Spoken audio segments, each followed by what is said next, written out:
আসসালামু আলাইকুম রহমতুল্লাহ। বর্তমানে ইরানের সাথে ইসরায়েল এবং আমেরিকার যে যুদ্ধটা চলতেছে, এটা আসলে ক্ষমতা বলেন, আধিপত্য বলেন, এগুলোর জন্যই মূলত হচ্ছে।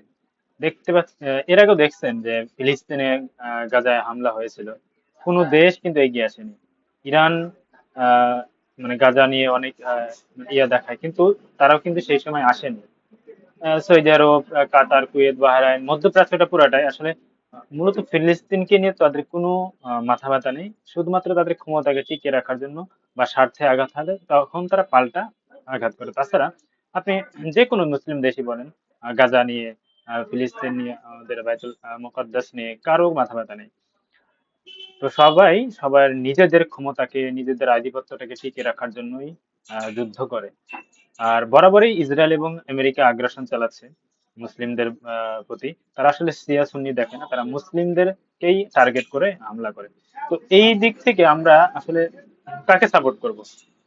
একদিকে ইরান কিন্তু একসময় সুন্নি মুসলিমদেরকে গণহত্যা চালিয়েছে ইরাকে, সিরিয়াতে, এগুলো আমরা দেখেছি। কিন্তু এখন আমাদের যেটা করতে হবে, আসলে একটা পক্ষকে সাপোর্ট করতে হবে। আর আল্লাহ রাসূল সাল্লাল্লাহু আলাইহি ওয়াসাল্লাম বলছেন, যখন তোমরা দেখবা দুই দল যুদ্ধে মানে নিমজ্জিত হবে, তুলনামূলক যারা মজলুম, কম শক্তিশালী, তাদের পক্ষই তোমরা নিবা।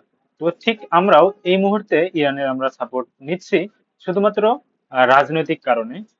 এবং ইসরায়েল এবং আমেরিকার বিরুদ্ধে চালানোর জন্য। এটাই হচ্ছে উসুল, এটাই হচ্ছে মূল টার্গেট, মূল ইস্যুটা। এই ইস্যুকেই আমরা সামনে রেখে যে কোনো পক্ষকে আমরা, দেখেন, হতে পারে আপনার এলাকাতে একজন শক্তিশালী এবং মজলুম আহ, লড়াই হচ্ছে, আপনি অবশ্যই মজলুমের পক্ষ নেবেন। এটাই হলো ইসলামের মূল থট। হ্যাঁ, এভাবেই চলে আসছে।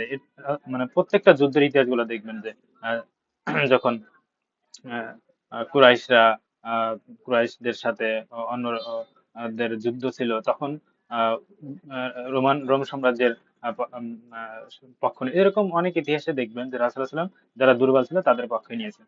তো আমাদের উচিত দুর্বলদের সাথে থাকা, যারা মজলুম তাদেরকে সাপোর্ট করা। এটা হচ্ছে আমাদের ইমানি একটা দায়িত্ব বলতে পারেন। তো এদিকে দেখতে পাচ্ছেন যে পাকিস্তান এবং আফগানিস্তানের যুদ্ধটা।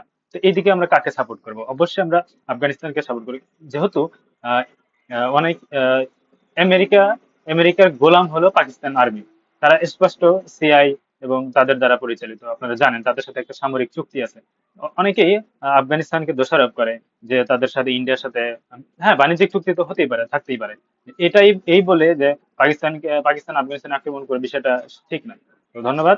ভিডিওটি ভালো লাগলে শেয়ার করে দিবেন।